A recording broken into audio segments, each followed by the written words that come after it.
Hi everyone, welcome to today's session from dark and stormy New York City today. Hope you're all doing well. Good morning, afternoon, evening, wherever you're joining us from. Today we have a session specialized in studio portraits. We're going to be doing some editing, and I'm going to show you some different tips and a full workflow to complete your editing step by step. We're going to be using some layers. We're going to be using some of the new AI masking features. So hope you enjoyed today. Just a little housekeeping stuff. I wanted to remind you that if you're joining from Big Marker, we have a Q&A tab. Please make sure to put all of your questions there so it's easier for us to moderate. Whoa, that was a thunder, oh my God. I hope I have electricity for the whole live stream. Let's see what happens. Just wanted to remind you, we have a tab for the Q&A. If you're joining from Big Marker, please put your questions in there to keep things nice and tidy and to make it easier for me to get to them. Or for my colleagues who are also moderating the chat, Victor and Julia, thank you so much for helping out today. And if you just want to chat around, you can use the general chat room. If you want to hide it, you can do so by clicking on the drop-down menu on that corner over there. And now that we have taken that out of the way, let's, which is not this, it is this one. Yes, exactly. Okay, so this is the image that we're going to be working on today. And we are going to be using something that I call the funnel technique. So if you think of the shape of a funnel just like that, you understand that it's kind of meaning going from the more general things all the way down the funnel to the more specific things. Meaning that I always start doing the very basic adjustments like exposure, white balance, and curves, and then slowly making my way all through it. Okay, so let's get started. So, first of all, the very first thing that we want to do here is we want to crop. Why? So we kind of set the mood for the whole picture. We understand the composition we're going to be working for, and it's kind of starting to set the mood for us. So, for example, in this case, I'm going to crop it. I'm going to get closer to the face, and I'm also going to change the aspect ratio. You can access the crop tool from multiple places in the interface. Personally, I like accessing it from the toolbar because then I can access it at any point and I don't need to go into any specific tool tab for that. So in this case, just grabbing my crop tool, and on this little arrow here, I will find a drop down that allows me to change the aspect ratio. So the original will be 2:3. For these kind of portraits that are kind of fashion-y, moody, I prefer doing 4:5 as an aspect ratio. That's just my personal preference. I feel it looks good. I think it fits nicely to this kind of portrait. And I think it's because it's a very common format for magazines. So it's kind of a pleasant view that our eyes and brains are used to. So I'm going to go for this one. Maybe just a little bit more to the top. Yes, just like so. And that's going to be my crop. And that's the first thing I do always. So start from the crop and then from more generic to more specific. The next thing we're going to be doing, which should, I think, always be our first step, should be exposure and white balance, because this is the tools that allow us to neutralize the image and to get it closer to where we want it to go. So we could start doing that on our image layer. So that's the layer that Capture One always create, and that it's there by default. But it does have a problem, which is if I do any adjustment here, just overdoing it so that you can appreciate it. If I want to dial it back, I don't have an opacity control in this layer. It's grayed out, it doesn't work. So if I keep doing layers and I keep stacking one adjustment on top of another, it's sometimes the case that you can kind of break the image a bit and it starts doing weird things, or like some of the adjustments don't play well with each other. So in that case, it's useful to have an opacity control so that you don't have to go into each specific layer looking for the thing that is not working well anymore. So what we can do instead is we can just start from a new field adjustment layer. Let's do that. I'm going to give it a name. I'm going to call it basic, just like basic adjustments, whatever we want to call it. And we start with a fill layer as opposed this one here, as opposed to an empty layer, because we already have a mask created now. If I press M, which is a shortcut for show and hide mask, we can see that there is already a mask that covers all of the image, and that's exactly what we wanted to do, because now we can just use it as our image layer. And if I do any adjustments here and then further down the process, I want to take it down a notch, I just need to come over here and that will do the trick for me. In case that you forgot to create your new fill layer in the beginning and you started working in your image layer, there's also this very handy option that was added not so long ago. So bringing that up in case you didn't know. So let's say that you do all of your adjustments here, whatever, and you want to bring them onto a new layer, you can do that. So just right click on the image layer and choose this option, move image layer adjustments to new layer, and that will do the trick for you. So because we already have our layer, this is where we are going to be starting to work. So first thing I'm going to do is I'm going to take the exposure up just a little bit, just like, yeah, a second of a stop. I think that works well, just to brighten up the skin a little bit. And then we're going to do the white balance adjustment. So I said this should be the first things you do because they kind of neutralize the image. Then we're going to be applying some color grading and some skin tone adjustments. So we want to make sure that it's as neutral as possible. To do that, we can take the dropper. In this case, the background is gray, so that's pretty easy for me to select. So just whatever random pixel in the background, and that neutralizes the image. So it's true that it's more neutral now, but because of the pixel that I chose, I think it's a little bit too cold. So without taking things too crazy, I'm just going to warm it up a little bit. Just clicking on the number controls on the Kelvin slider and going up and down with the arrow keys in your keyboard, so to make sure that we are doing subtle adjustments. Okay, that's our first thing. And then the other slider that I'm going to touch here is the shadows. Here I'm going to open up the shadows just a little bit, just like something around there. I'm interested in this texture, which is nice, and I think it adds richness to the image.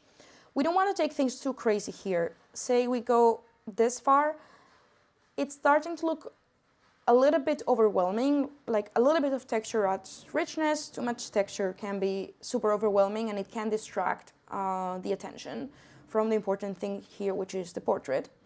And also because this is a studio portrait and we are working in a controlled environment, we want to make sure to balance our lights and shadows using the lights in the studio. Because if I open up the shadows completely, I'm completely destroying the lighting here. I'm completely destroying the contrast ratio between these two different key lights. So we gotta make sure to keep that reasonable. So around 5, for example. And those are my slider tools here. There is one other tool that I like to include in my basic adjustments layer, and that's curves. So if you are beginner users, curves can be a little bit confusing, I can tell you that. You have other alternatives. You can always work with the contrast slider or even the levels. The levels is a good compromise between usability and control. Curves gives you the most control, and this is also why they are the most complex to work with. So if you're not completely familiar with it, as I said, you may want to start practicing with the levels tool. But there's a reason why I'm going to use the curves. I really love using curves in general. They are so powerful. They really help you create the move that you want to create. But also there is a very special curve in Capture One, which is called the Luma curve. And it's perfect for portraits, and I'm going to show you why. So in order to do that, what I'm going to do is I'm going to come here and I'm going to clone this variant, which is just going to give me a virtual copy. And I'm going to be using the Luma curve on the second one and the RGB curve on the first variant. So coming to variant number 1, just coming here to my RGB channel, and I'm going to be doing just a very simple S-shaped curve. So kind of taking down here and pushing it a bit further up here. A little bit overdone, but you will get it later. Now I'm going to come to the second one, and I'm going to go onto the Luma channel. So same kind of curve. And let's compare some side by side. Oops, sorry, need to select them both. Yes, here we are. Okay, so number 1 is where we use the RGB curve. If you take a look at what's going on here, we can see that, yes, we got more contrast, but also color was altered. Specifically, it became more saturated, and specifically what we saturated the most were the reds and the yellows, especially the reds, really. And the problem with this is that every skin tone falls in between red and yellow, no matter the tone or the hue. it's always going to fall in between yellows and reds. So when we are oversaturating the red channel, we can get some weird stuff, like these lips are too red, there's some blemishes here that are kind of looking weird, this parts in the hands, they look just too red, and it's really difficult to get rid of red in the skin and make it look natural. So that's why the RGB curve may not be the best option for a portrait. Here on the right, where we use the Luma curve, we kind of got the opposite effect. So yes, we got more contrast as well, but in this case, color was not affected, which also gives the sensation that it's kind of desaturated, which is true, and this skin is looking kind of dull right now. But what we can do now is just come back here and go to our saturation slider and just compensate a bit.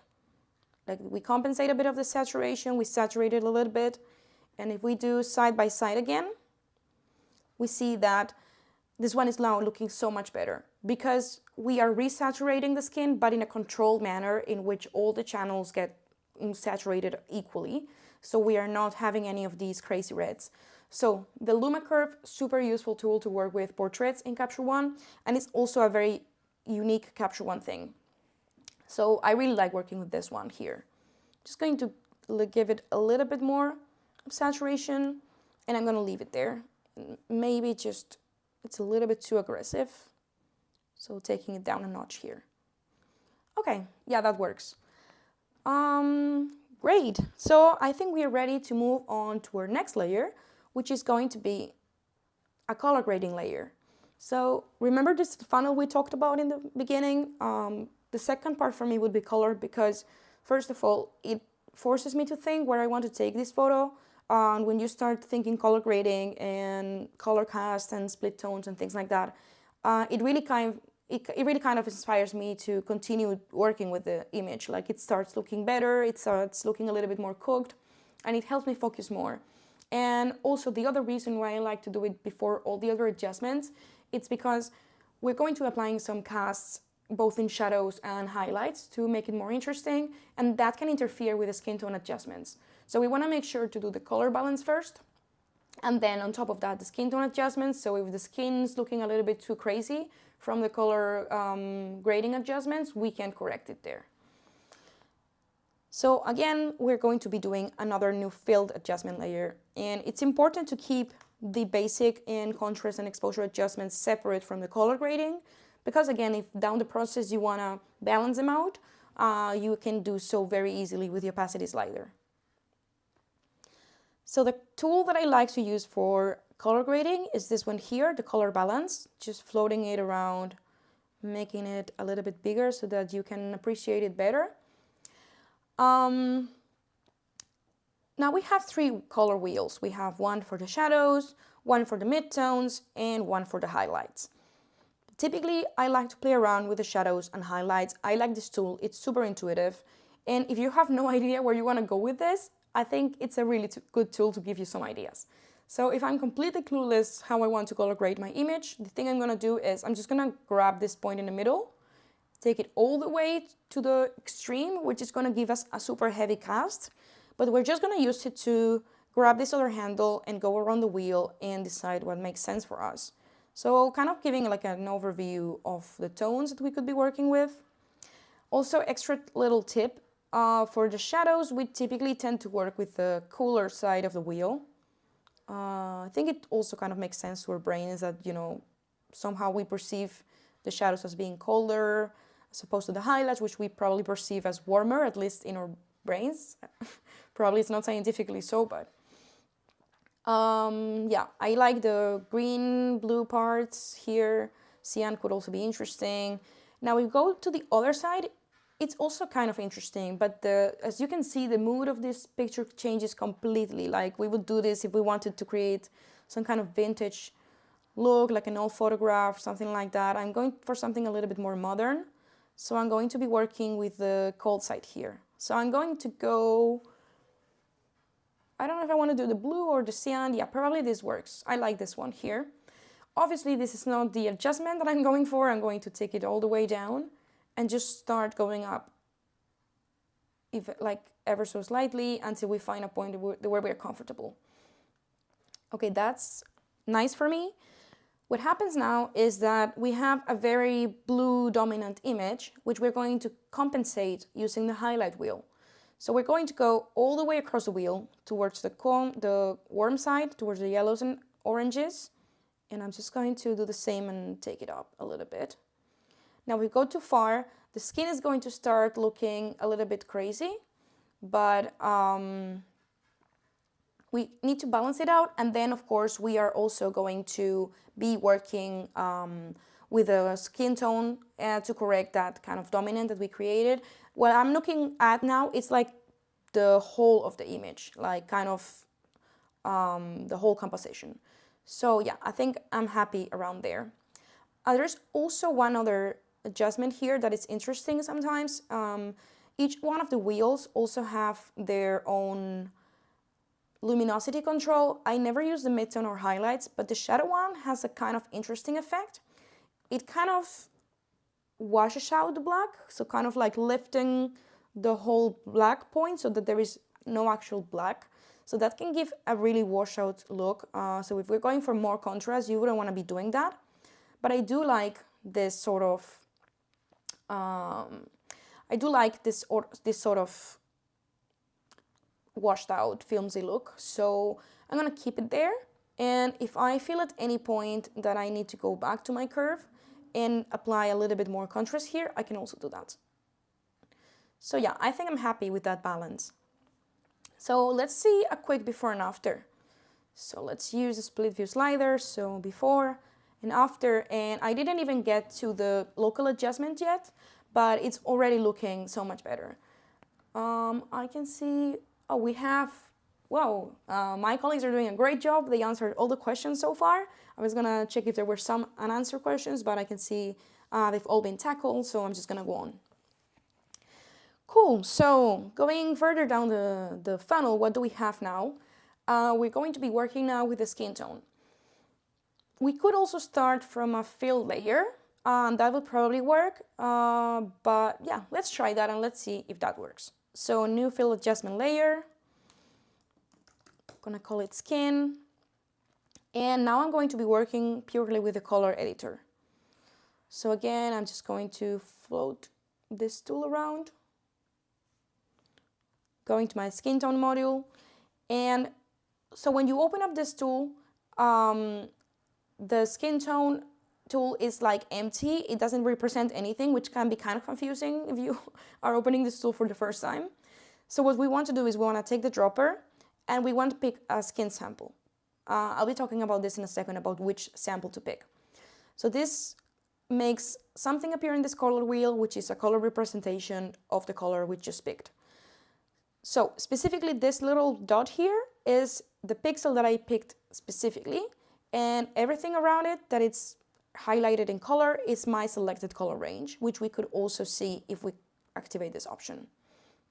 Now see why it didn't work this time to do it on the fill layer. It's because we also have this object that is falling very close to the skin tone range, and that's gonna be affected also. So if we do a very drastic adjustment, we also can see it going on here, which I'm not interested to have.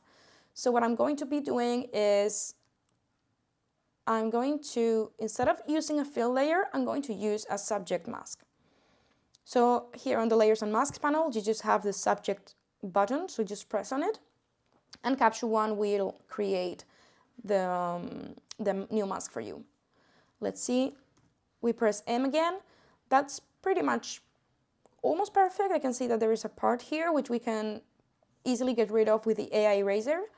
So just grabbing my AI eraser, and it's just going to highlight the object that I want gone, and now that's kind of my mask.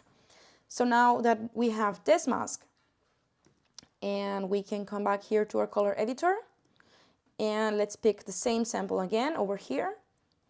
Now we can see that the color selection is the same, but we will only be affecting whatever falls within this mask. So we will just be affecting our model or subject. So next thing we want to do, let's take a look at what's going on here. So we have different sliders. We have the smoothness one, which is controlling the fall off of this color selection. So we can make it smoother or we can make it harder. Typically, I always leave it at 25, where it's by default. I feel that's a nice smoothness. And now we have 3 sliders for hue, saturation, and lightness. And if I play around with these, you can see the changes happening. So this is one for the hue, saturation, and the lightness. Now the lightness, I don't typically use much, especially if, again, we are doing a studio portrait like this one, because I like to control my lights in the studio. And I wouldn't really rely on this for like a huge, massive light correction. You should try to do that while you're shooting, always that it's possible. Let's reset the tool and let's see what's going on. So because if you remember, I applied this color grading that is kind of aggressive on the yellows and the greens. The skin is looking kind of dull right now. It's looking kind of old and too pale. And the skin tone does change across our lifetime, and it also does change according to many different things like the room temperature, what we are going through that day. So it can have a lot of effect. And when you have desaturated, pale, yellow, greenish skin like this one, it's kind of associated with like illness, being sick. So we don't want our models to look sick unless we want them to for whatever purpose. But generally we don't want that. So we're going to be warming up the skin. So if we go over to the left, we're going to be going on the magenta side of things. And by pumping up the saturation a little bit, that's going to be helping us get some of that juice back on the skin. Yeah, that's looking better now. The lightness I'm not going to touch here. And then we have the uniformity sliders. Now this is why it's important to pick as a good sample to use this tool when you pick the dropper, because if you choose something that it's like makeup or a blemish or a highlight or a shadow, when you use the uniformity sliders, it's all kind of going the same direction. So let me show you. I'm just going to completely overdo it. So when I apply 100% of this adjustment, you see that what it's happening is that it's taking the whole range, the whole selection of color, and bringing it as close as possible to this one sample that I picked initially. So even if I do it like that, it completely flattens it out, and it completely like kind of merges it into that one color patch. We can also see the color patches here, by the way. So this is the original color, and this is where we are taking things right now. So if I picked a sample that was, say, the lips, you see how that's a problem. It's going to make it completely pink. It's going to make it a super unrealistic color. So we want to pick a sample that is as neutral as possible, and obviously take down the sliders and work our way through it. So I'm feeling pretty good about the hue, maybe just a saturation a little bit, something around there. And let's see the before and after. So this is before, this is after we got rid of a lot of green on the skin. Let's remember to name our layers. And then, okay, I wanted to do something else here, I think. No, I think I'm good. Oh yeah, one last thing I wanted to do. So if we see before and after again, we see that the lips are kind of being affected, not super heavily, but they are. So we can also change that. So we go back to our mask, remember M for showing mask, and let's just pick our AI eraser, and let's do this crop selection just to like get rid of the lips from this mask. Now we go a little bit closer, we can see that, yeah, I think the refinement is fine in this case. Sometimes when you use the crop selection tool, it may be that you need to re-refine your selection somehow. But in this case, I think we're good. And like so is how we avoid the lips being affected by your skin changes. If we feel that there's still too much yellow or green on the skin and we want to correct that, we could always go to our color mask and also kind of soften that part of the mask. So to do that, we can just go back to our color layer, pick the standard eraser, and make sure to make it big and to have a very low flow, like around 15, for example. So like so, we can kind of take down the mask of that color grading a notch just on the skin, which should help us get that healthy skin back. So before and after, and you know, like it's kind of even across the image, but it kind of also brings back a little bit of that magenta, more red skin that we want to have this one here. Okay, so that's my skin tone layer for which I use a subject mask. Any questions there? Nope. Julia, you are killing it. You're doing a great job. Thank you for that. Let's move on. So the next thing we're going to be doing is we're going to be doing a background mask this time. Why? There's nothing wrong with the background per se, but there's many instances where we kind of need to make it brighter or make it darker. In this case, I'm happy about the exposure of the background, but it's kind of too dull, and I want to just give it a little color cast, kind of simulating a pale colored background. So just clicking on my background selection, and that's gonna do it for me. The chair got included. I guess it thought it was like not a subject, so then it should be included in the background. We probably don't want it there. So again, using the AA eraser, we can simply, in a couple clicks, get rid of the parts that we don't want within that mask, which is also this one. And now we are ready to work on that. So there is different ways we could do this. I think that what works the best is, again, the color balance, which I left up here. In this case, we don't want to do the color wheels because the background is an even color. We want to be doing it from the master channel, meaning that both all the shadows, highlights, and midtones will be affected equally. So if we don't have any idea, again, let's just go around the wheel and see what happens. We don't want to take it all the way to the extreme right now because that's always going to look kind of weird. We want to do like a pale color. So around here, let's say from the middle of the circle to the center of it, and let's go around. Like this could work, like this yellow greenish pale green could work. Red, I'm not so sure about it. Definitely not this, definitely not this. But if we come closer to the green side, I think that may work actually. Yeah, I think I like the green. So if we pick the green, that's like a very, it really is a color that catches your attention, that catches your eyes. So we gotta make sure to make it like very, very slightly desaturated, like very, very subtle. If we went for yellow, probably we could get away with much more. But I think I like the green. Just like a pale green, nothing like super crazy. Let's see. Before and after, maybe I went too subtle there. Let's just make it a little bit more vibrant. Okay, I think that works. If I ever change my mind, I can just go back here and take down the opacity a little bit. Maybe, yeah, 90%. That looks good to me. Yeah, okay. So I really like how these background masks work. Let's take a closer look at the hair, which maybe you're already wondering, like, oh, is the mask clipping the hair? Is like the color going all crazy all over there? But you can see that it's actually not the case. So we got a really nice mask. Let's see how it's working actually. So we have all of the silhouette, but then we also have a really like a smooth, like a feathering that is coming inside the hair, because it's better like that. It just looks more natural. And if you think about how light works, if this background would actually be green, the way that light works is it would go all the way to the background, bounce off it, and like bring back this color cast onto the hair, like at least onto the part behind her, like onto the hairs that are on this side.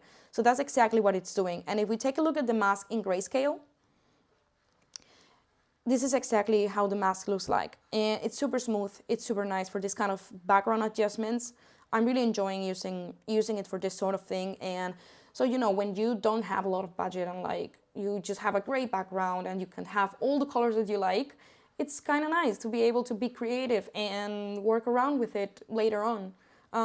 If you have the color backgrounds, that's fantastic. If you don't, this is a good trick, I guess. I hope it works for you.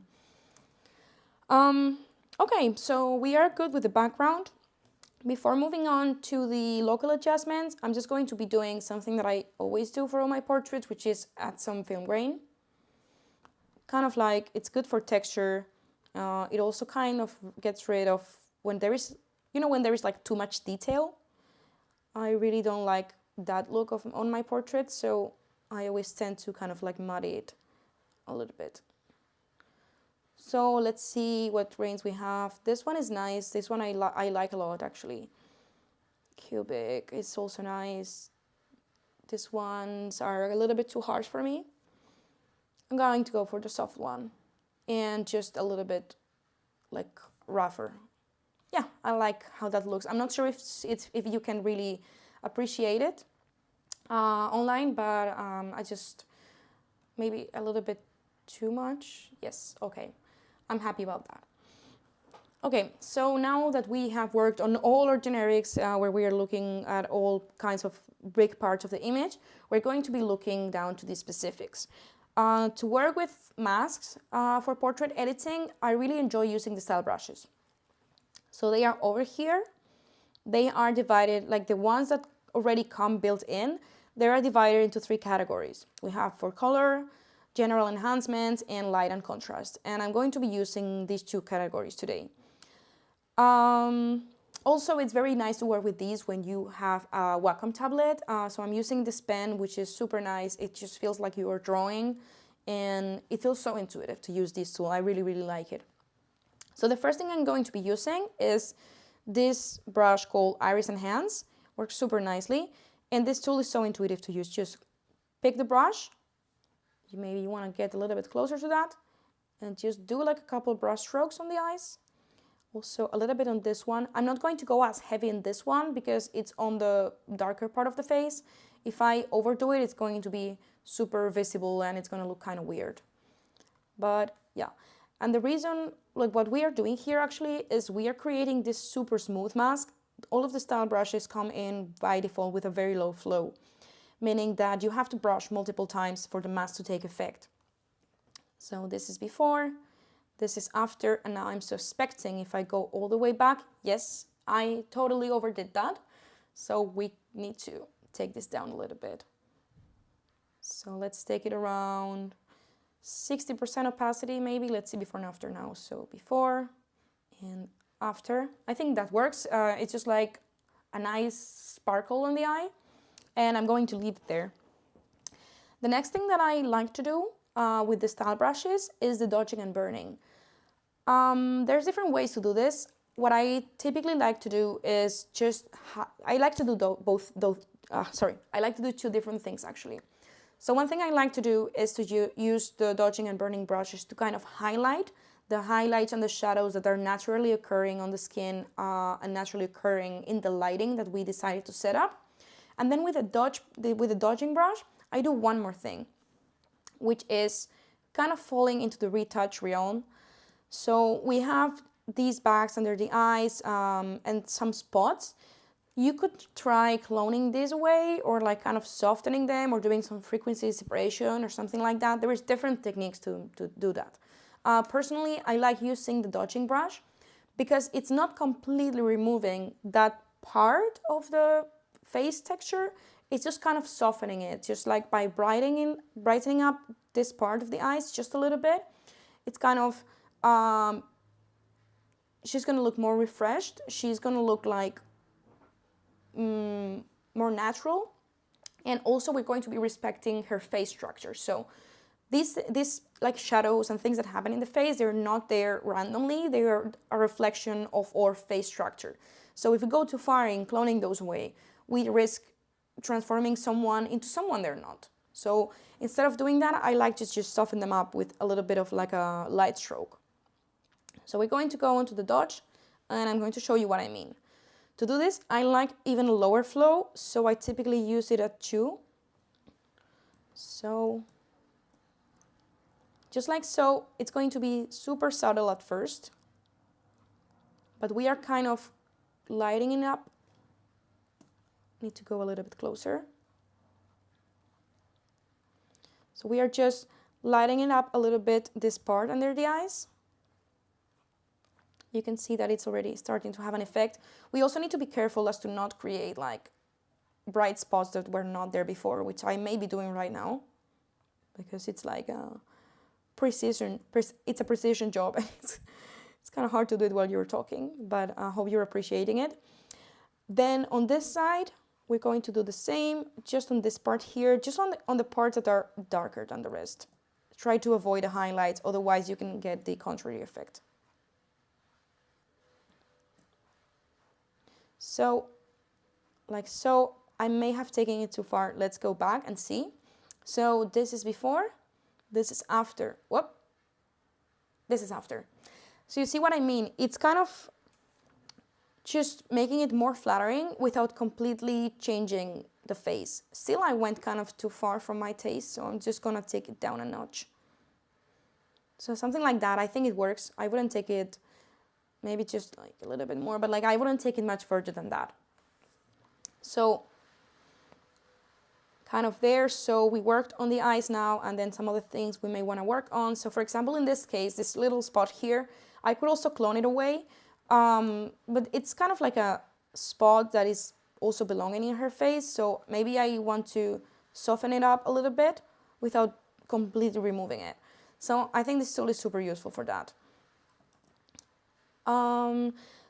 In terms of healing and cloning, which I'll be doing in a second, typically I just like to completely clone away whatever is happening on the skin that is not permanent. So things like pimples, blemishes, injuries, things like that, things that are not permanent, things like are gonna go away. Like it's not a part of their faces, it's just something that happens to be there, kind of unfortunately for the shoot day. So that's the kind of things I clone away. The rest of the things I try to be actually very respectful with. So this is also kind of a spot, which we can also soften up a little bit. Yeah, so yeah, kind of like that. We could also like just do like a couple generic strokes around the eyes, for example. Something that also works is highlighting, as I said before, the naturally occurring glows and brightnesses. Kind of the highlights here on the lips, maybe like this part of the chin, kind of highlighting a little bit more of a contrast in some specific parts of the image. And then we're going to be moving on to the burning actually. So burning brush, and what I'm going to do is kind of the same, just going over the parts that are naturally dark. Again, taking it down a little bit more on the flow. So for example, it can be really nice to highlight the eyebrows a bit. We can also use it along the eyelid line. It's kind of post-production mascara, if you want to call it like that. And it's like, it's never gonna go too far like that if we just do like a couple of brush strokes with a low flow. So the things that we can do are same as we highlighted this shines on the lips, we can also darken the shadows just a little bit on that specific part to just give the impression of a little bit more volume. If we use it around here, around the edges of the face, we will get like a sharper face structure, like a more, like a thinner face structure. Also here on the cheekbones, we can have this effect like to highlight the cheekbones a little bit if that's what we want to go for, which we can complement here also by, like if you use them side by side, you're starting to create and recreate the shadows and these lights. Now, if you're going to completely change the lighting of the face, that may not work super well. But if you're sticking to what kind of already is and using it like a map, you can get really interesting effects. So let's see before dodge and burn. So this is before, and now after dodge and burn. Oh my God, like that normally doesn't happen. Just streaming also is kind of demanding for this machine. So, but yeah, there we are. And I think we're ready to move on to the retouch part. Anything on the questions unanswered? No, again, all answered. So just moving on to the last part, which is the retouch. Now, I like to do the retouch in the end for different reasons. First of all, because I like to tackle these shadows and bags under the eyes with the dodging brush and kind of like making it as even as possible just with the dodging and burning. And then I'm going to be working again with like this imaginary funnel, just like in the most specific part, which is the pixel retouch actually. I'm not going to be doing a ton, just showing you briefly how it works. So again, the things that I would remove would be the kind of temporary things. So for example, the skin here, this little fly out here. This is actually an injury, so I'm going to be trying to remove that as well. So just grabbing my healing brush, and that's going to create also the layer automatically for me.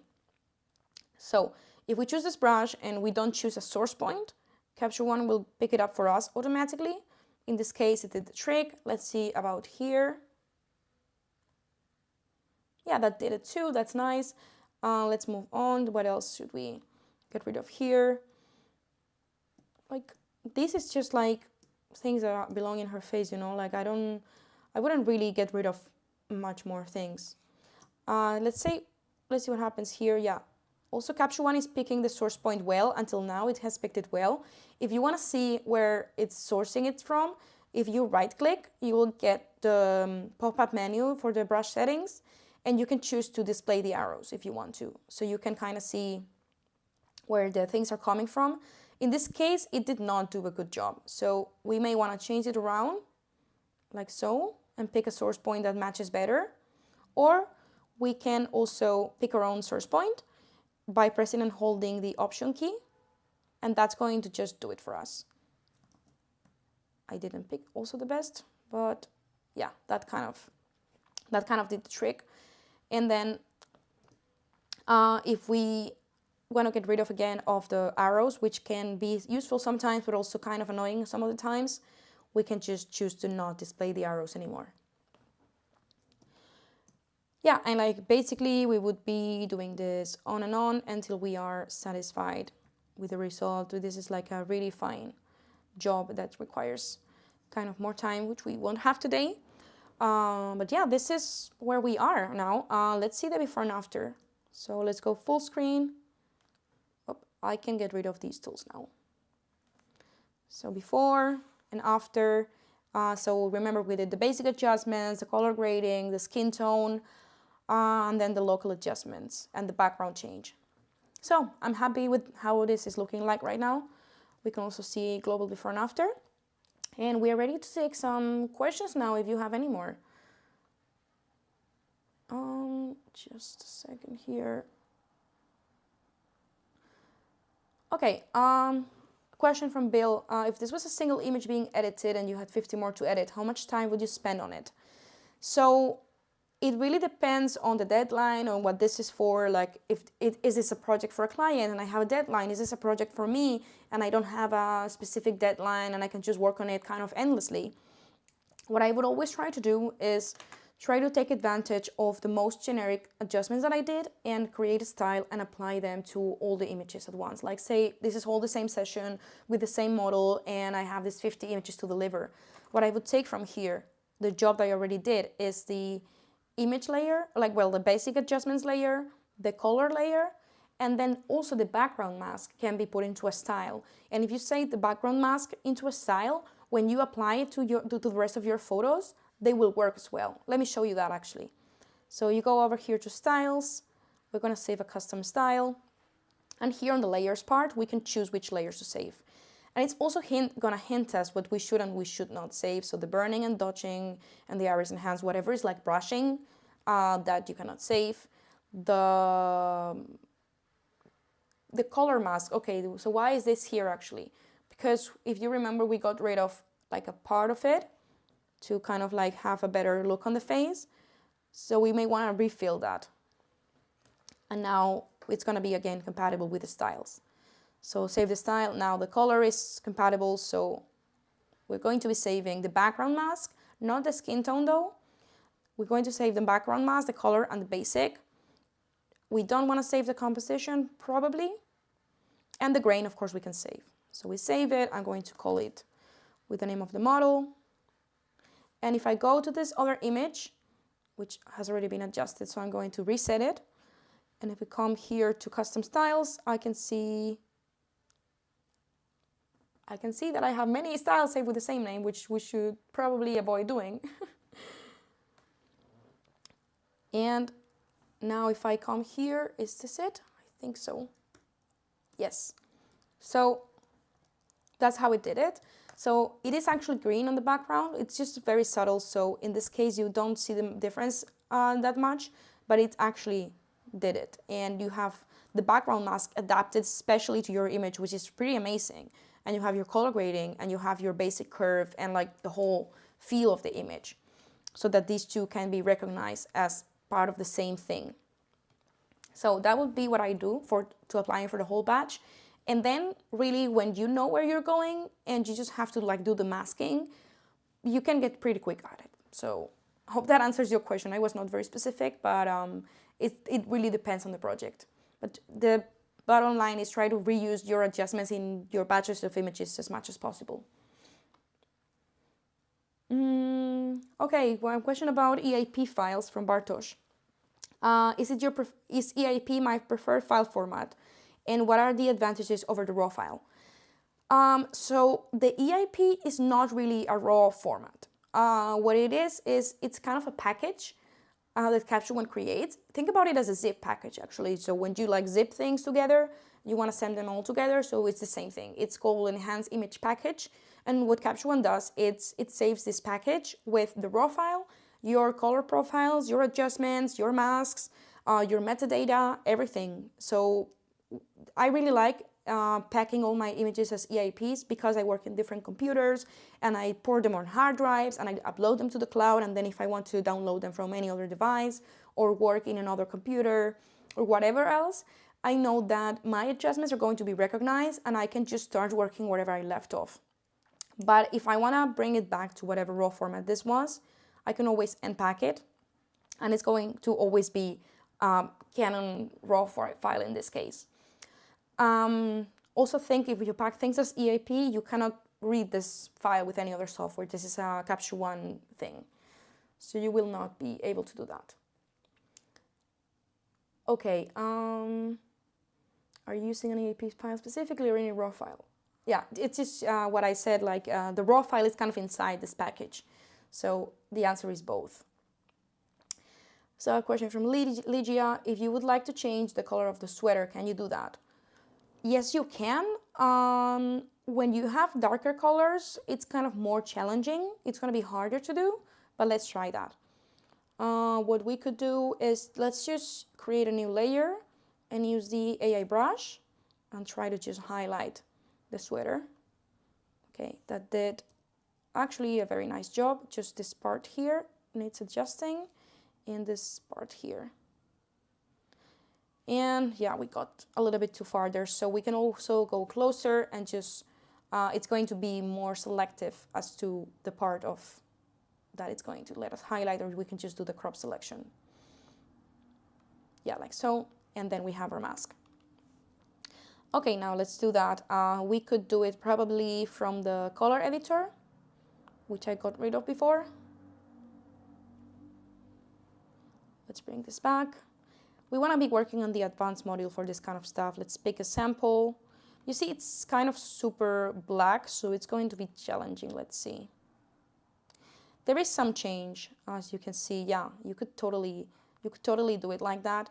The thing is, like, the color editor has a limit in like where as far as the slider goes, but then you can kind of like repick it and like, oh, it doesn't work like that anymore. Okay. What you could do also is just work from the levels or curves. Say like if you want this to become green, you could also come to the blue part and like kind of got rid of the blue, and like that's how you can change stuff around. If you take it too far, it's gonna be pretty crazy. So, but yeah, you can technically do it. Okay, I think we covered everything. So I think that we're ready to wrap it up. Just one last thing before I do that. I wanted to show you what we have coming up next. So, is that coming up? Yes, okay. So we have these new live streams coming up. So we have one in German. That's the next one actually on the 18th of April. So for all my fellow German speakers here in the room, you can learn all about masking and layers and AI mask and things like that. And then on April 24, we have a guest speaker, Zoe Noble. She's also going to be talking about color grading. She's a portrait photographer. She's fantastic. So if you enjoyed this session, please make sure to sign up to that one because Zoe is absolutely fantastic. If you're joining from YouTube, please remember to subscribe so that you can keep up with the rest of the things that we are working on these days. And that is it from today. So it was really great having you here. Hope you enjoyed the session. If you have any other things that you would like to see in upcoming webinars, put them on the chat and we'll take a look at those later on. And yes, it was my pleasure to have you here. The storm kind of went away. We went all through the webinar without it, so that's perfect. Thank you for joining and enjoy the rest of your days, nights. Bye.